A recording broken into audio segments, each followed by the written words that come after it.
Bon, c'est parti, je recommence cette vidéo pour la 3e fois et je prie tous les saints pour que cette fois ça enregistre parce que là sinon je pense que j'arrête YouTube. Voilà, allez c'est parti pour un point lecture et on va voir 4 livres aujourd'hui. Et on commence tout de suite avec Un été à Cold Spring de Richard Yates. Alors apparemment Richard Yates est un auteur extrêmement connu aux États-Unis, moi j'étais un peu passée à côté. Cependant, il y a maintenant, bien 20 ans ou 25 ans, je ne sais plus, j'avais été voir ce sublime film avec Leonardo DiCaprio et Kate Winslet qui s'appelle Les Noces Rebelles. Un film incroyable. Si vous n'avez pas vu ce film, jetez-vous dessus. C'est un bijou. Et j'avais vu à l'époque que ce film était tiré d'un livre qui s'appelle Fenêtre panoramique ou quelque chose comme ça. Je m'étais dit que je le lirais, bien sûr, je ne l'ai jamais fait. Et ça m'a pété au casque l'autre jour, je me suis dit, ah oui, je voulais lire ce livre. Donc me voilà partie à le chercher dans les rayons de ma bibliothèque, pour ceux qui ne savent pas, je suis bibliothécaire. Et évidemment, il n'y était pas. Mais j'en ai trouvé un autre. J'ai donc pris Un été à Cold Spring, qui est un autre livre de Richard Yates, et qui a été aussi adapté en film sous le même titre, mais je ne l'ai pas vu. Voilà. Alors, de quoi ça nous parle? Mon truc est de travers, non? Moi, c'est mieux comme ça. Ça nous raconte l'histoire... Alors, on est dans les années 30. Il faut savoir que Richard Yates, il est spécialiste, entre guillemets, pour mettre le coup de projecteur sur la société américaine dans les années 30, 40, 50, 60. Voilà, il aimait bien regarder les familles américaines et notamment la middle class. Et donc là, ça ne manque pas, on est dans les années 30, au début de l'histoire, et on va suivre un jeune homme qui, dans un premier temps, rencontre une jeune femme, la met enceinte, enfin, elle tombe enceinte, pardon pour cette formulation malheureuse, et il décide de se marier parce qu'ils n'ont pas trop le choix, ça ne marche pas, elle le quitte, et il va rencontrer quelqu'un d'autre, se marier avec une autre femme qui est l'opposé de la première qu'il a épousée. Et on va suivre en fait ses élans de vie, ses mouvements de vie entre lui, sa nouvelle femme, que va devenir son ancienne femme et son enfant. Vous allez suivre aussi les parents du jeune homme. Alors lui, il est militaire, elle est femme au foyer. Et vous allez avoir aussi la mère de la seconde épouse, Gloria, et le frère de la seconde épouse. Voilà. Donc vous allez avoir des petits rattachements comme ça. Et en quelques pages, Richard Yates va vous raconter l'histoire de ces vies, de ces morceaux de vie. Alors, ce livre aurait pu s'intituler Roman de l'échec. C'est vraiment un roman qui insiste sur les échecs des vies à cette époque où les vies étaient extrêmement contraintes.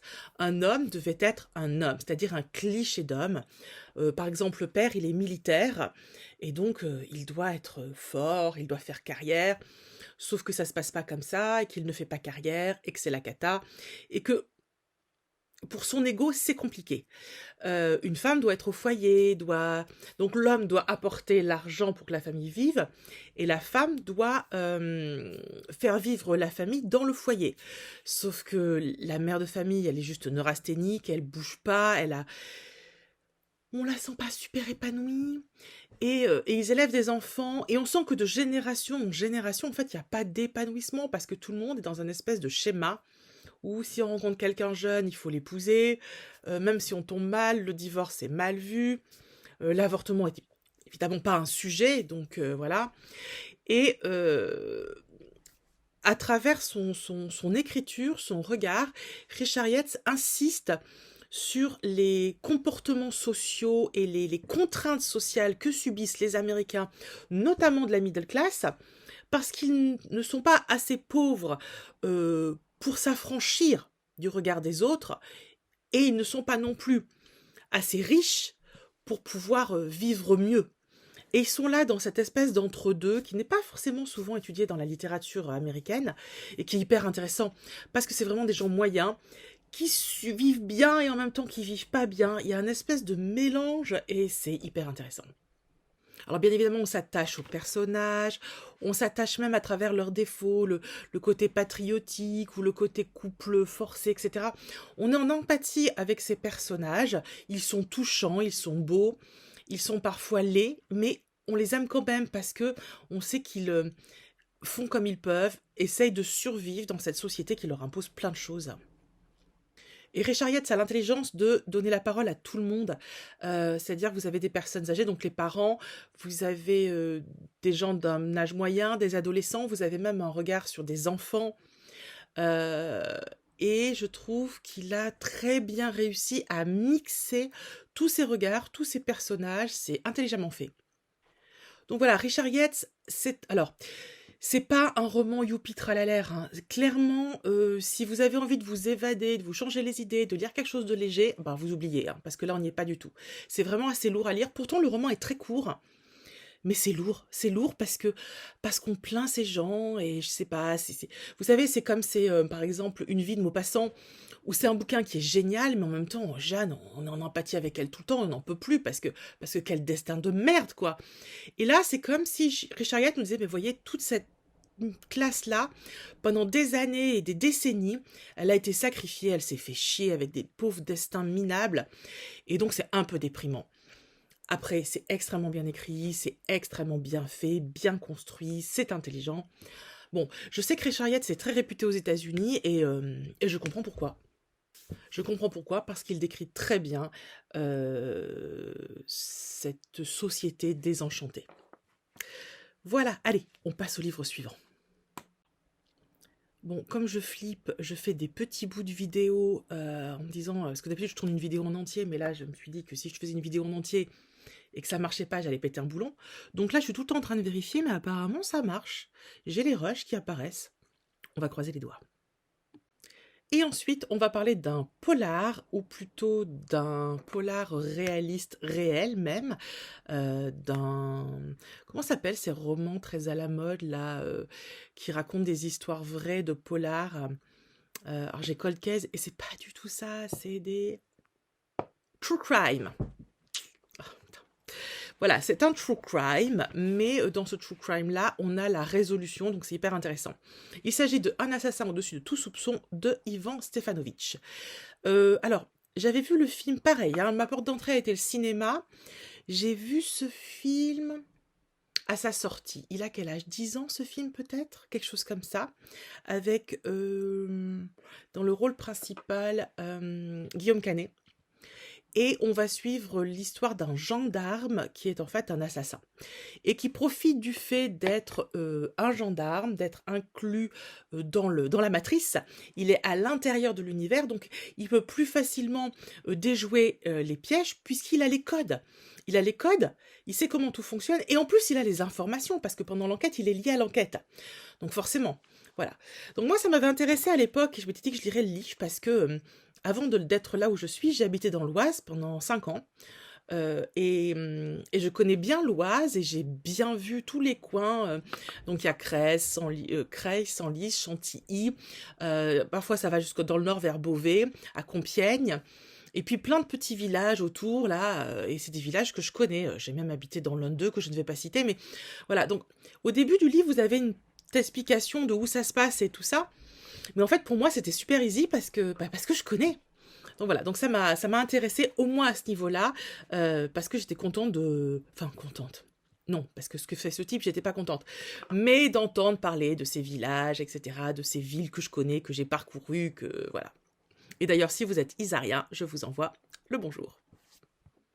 Alors, on est en 1978, et donc on va suivre l'histoire de ce policier, non, de ce gendarme.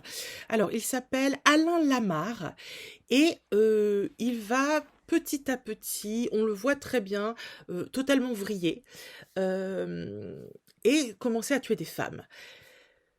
On n'a pas d'explication de ce qui s'est passé, mais les présuppositions sont lourdes. C'est un type qui est malheureux, qui est mal dans sa peau, qui est un peu comme dans le livre dont j'ai parlé précédemment, dans l'idée qu'un homme doit avoir une certaine stature, une certaine place, et lui voudrait, voilà, avoir une place dans la société. Et malheureusement, il n'a pas de place parce qu'il n'a pas beaucoup de compétences, il n'est pas très intelligent. Il finit par rentrer dans la gendarmerie, mais il ne montrera pas les grades parce qu'il n'est pas très doué. Et en plus, il n'est pas très doué socialement. Avec les femmes, c'est une catastrophe. Il a une petite copine qu'il voit de temps en temps, mais c'est pas très épanouissant. Pardon. et c'est quelqu'un qui aspire à autre chose. Donc, il est en conflit permanent entre cette aspiration, cette envie de briller en société, de se faire connaître, et en même temps son incapacité. Le type, il est juste pas capable de faire autre chose, d'aller au-delà. Et ça génère beaucoup de frustration, et cette frustration se transforme en violence. Et donc on suit son parcours. On suit son parcours de meurtrier, on suit son parcours de gendarme, on suit son parcours de fils d'eux, on voit ses parents, de frères d'eux, on voit aussi ses petits amis, on voit ses tentatives, son amour des armes à feu, son amour d'un personnage qui écrit des livres, je vous laisse découvrir tout ça. Et on voit comment cette construction, comment on avance pas à pas pour créer un serial killer. C'est très intéressant comme histoire. Alors, l'écrivain, Ivan Stevanovic, est journaliste, par contre ça se sent. On peut pas dire, c'est pas un livre littéraire. C'est pas un livre où vous ouvrez le bouquin et vous allez pouvoir avoir des élans de waouh, la littérature, waouh, la langue, comment c'est travaillé, etc. Non. Très clairement, on est sur une enquête journalistique. C'est extrêmement factuel. Alors, c'est pas sujet vague complément, mais on n'est pas dans une recherche. Donc, voilà, il faut vraiment être intéressé par cette histoire parce que vous n'aurez rien d'autre. Vous n'aurez pas de travail d'écriture. Cependant, ça se lit très bien, c'est très agréable à lire, c'est un peu froid, un peu désencarné, très journalistique. Cependant, on arrive quand même à s'attacher à certains personnages, notamment, moi, il doit y avoir un gendarme puis un flic aussi, je crois, parce qu'évidemment, il y a la gendarmerie, il y a la police qui ne communiquent jamais, qui se tirent dans les pattes et qui font perdre beaucoup de temps aux enquêteurs pour retrouver cet assassin. Il y a énormément de femmes qui sont mortes, qui ne devraient pas être mortes, juste parce qu'ils se parlaient pas, quoi. Ils se tiraient, voilà, ça n'allait pas du tout. Bref, vous allez voir quand même, dans les années 70, le merdier que c'est. Alors, je ne peux pas vous dire comment c'est maintenant, je n'en sais rien. Mais à l'époque, c'était un festival. Rien que pour ça, ça valait son pesant de cacahuètes. J'étais contente de le lire, parce que c'était assez impressionnant de bêtises. Mais vous avez quand même des personnages, des flics ou gendarmes qui essayent de faire bien leur travail et qui sont assez intéressants, assez touchants. Par contre, il est très compliqué d'avoir la moindre sympathie ou d'avoir le moindre élan d'empathie pour Alain Lamarre. Honnêtement, oh le garçon, voilà. Donc si vous aimez les true crime, si vous aimez cette vibe un peu écrit journalistique où on vous raconte une histoire vraie, en plus là c'est génial parce que moi j'ai vu qu'il y avait plein d'autres true crime qui étaient parus, mais j'aime pas quand on n'a pas la résolution. Moi j'aime pas quand on me raconte une histoire mais on me dit pas qui a fait quoi. Ça m'énerve. Voilà. Je reste sur ma faim, donc je ne lis pas trop ça. Là, ce qui est bien, c'est que si vous êtes comme moi, vous avez tout le résultat. Vous allez jusqu'au bout de l'enquête. Enfin, voilà, je fais pas de spoil, mais voilà, le type, il est arrêté. Donc, vraiment, pour ça, c'est hyper bien fait, c'est hyper intéressant. Je me souviens qu'à la sortie du film, avec ma copine, on est sorti du film, on avait froid, tellement le film était glaçant et le personnage est glaçant. Pareil, si vous aimez ce genre d'histoire, je vous invite à regarder le film, il était assez bien fait. Je me demande si je vais pas le re-regarder maintenant que j'ai lu le livre, je me pose la question. En tout cas, voilà, un livre, si vous aimez le style, à lire. Et on enchaîne avec un classique de la littérature anglo-saxonne du 19e, Agnès Grey de Anne Brontë. C'était quoi ce bug? J'étais là, Agnès Brontë. Et dans ma tête, je me disais, mais c'est pas du tout Agnès qu'elle s'appelle. Non, pas du tout, elle s'appelle Anne, n'importe quoi. Voilà. Alors quand on lit ce roman, on se rend compte qu'il y a quand même un dénominateur commun aux autrices du 19e anglais. Il y a une façon de narrer les histoires qui ont des codes communs, que moi j'adore. Et donc là, Anne Brontë, elle est à fond dedans, elle est voilà, dans la même veine aussi que ses sœurs. Cependant, objectivement, je l'ai trouvée moins forte parce que moins noire. Donc évidemment, elle est moins noire que Charlotte Brontë, qui était déjà un petit peu noire dans Jane Eyre, mais alors beaucoup moins noire que Charlotte, qu'Emily, parce que je trouve qu'en matière de noirceur, c'est difficile de faire plus que Léo de Hurlevent.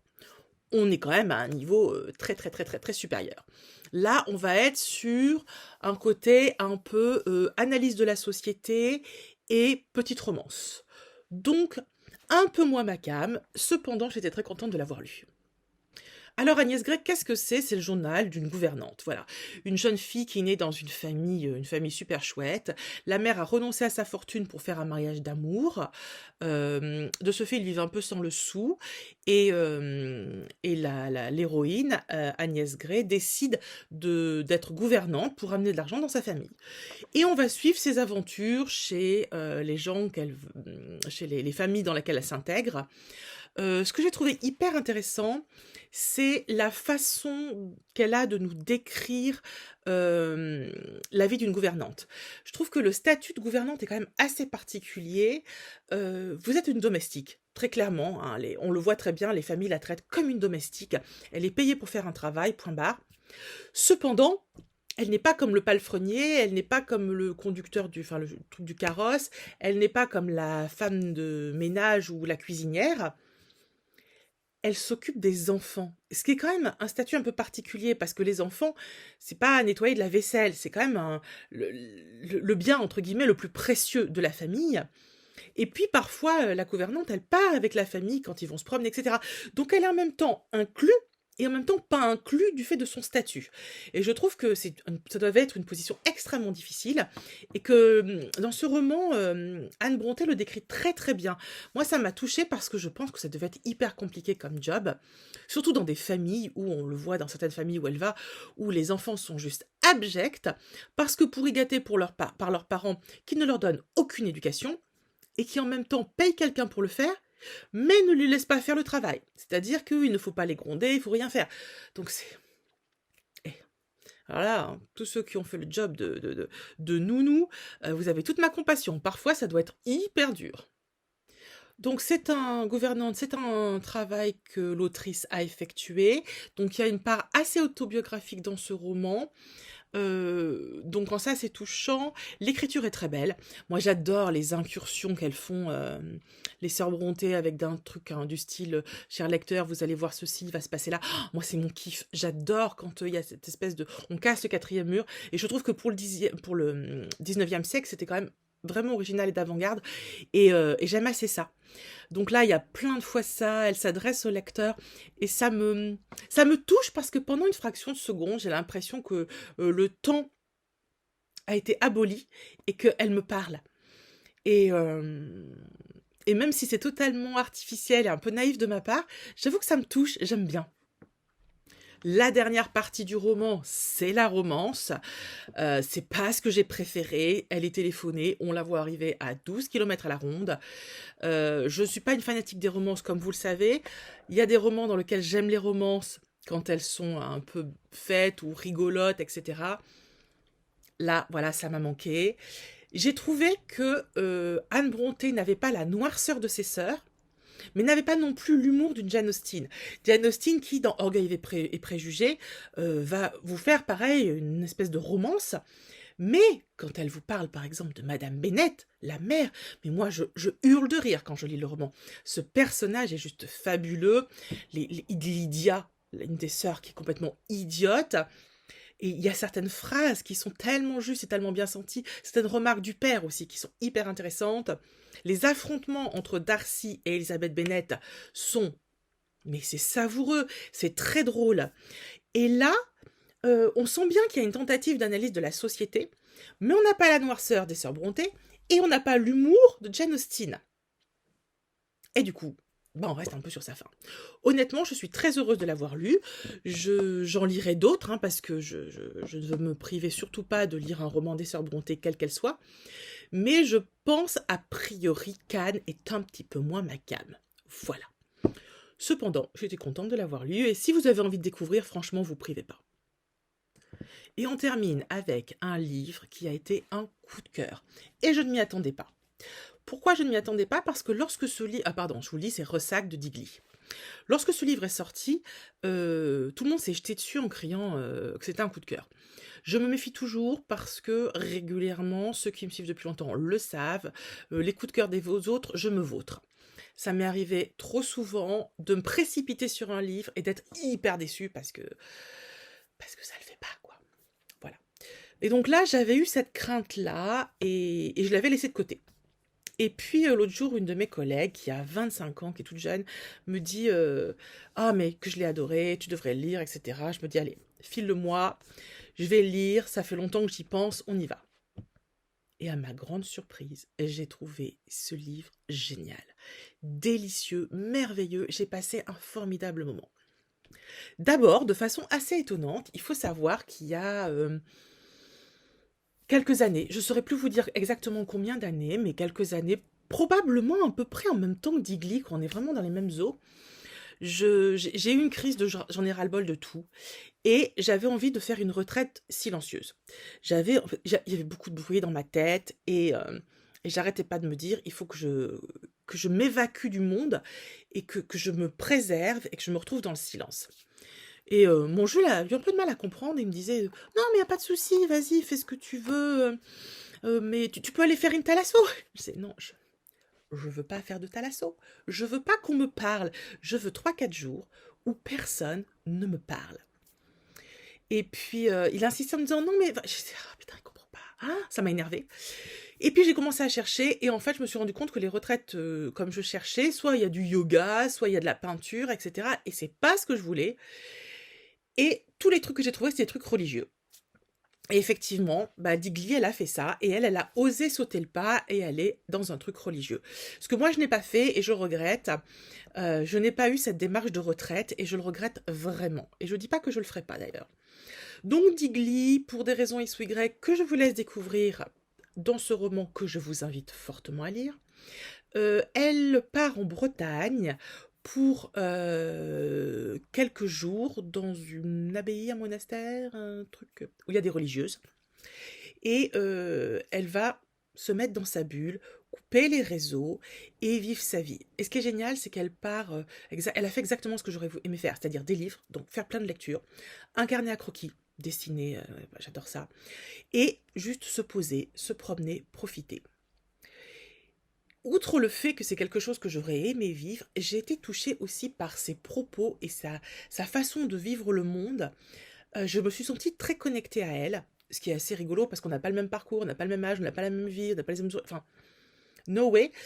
Et en fait, si, c'était tellement quelque chose qui m'a parlé que j'étais extrêmement étonnée.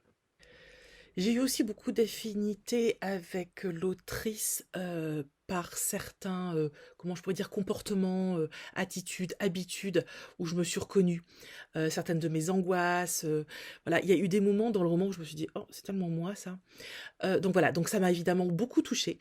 Et je me suis dit qu'il y avait quelque chose d'assez universel, parce que on est nombreuses à avoir aimé ce livre, alors que c'est un livre hyper intime, un récit très autobiographique en fait, et qui ne devrait s'adresser qu'à elle ou à des gens qui vraiment sont dans le même mood et dans le même univers. Et en fait, pas du tout, il y a un côté assez universel, et ça m'a impressionnée. Et l'autre chose qui m'a vraiment impressionnée, c'est la langue. J'ai été touchée par sa façon d'écrire, j'ai été touchée par l'harmonie qu'elle met entre les mots et ce qu'elle décrit. Voilà, c'est vraiment une langue qui m'a parlé, qui m'a touchée, et c'est un livre que j'ai adoré. Donc ça a été un coup de cœur. Et si vous ne l'avez pas encore fait, eh ben, ne soyez pas bête comme moi et allez-y carrément, lisez-le, il est très court. Et moi, ce que je vais faire bientôt, c'est lire son roman suivant, parce qu'en fait, j'adore cette femme. Voilà, tout simplement. Voilà, donc j'espère que cette vidéo vous a plu. N'hésitez pas à vous abonner, à liker, à commenter, à me dire si vous aussi vous avez lu certains de ces romans, les avez aimés ou pas, qu'on en discute. Et puis on se retrouve dès la semaine prochaine avec un autre point lecture, parce que j'ai énormément de retard dans les lectures que j'ai à vous présenter. Allez, bisous, ciao!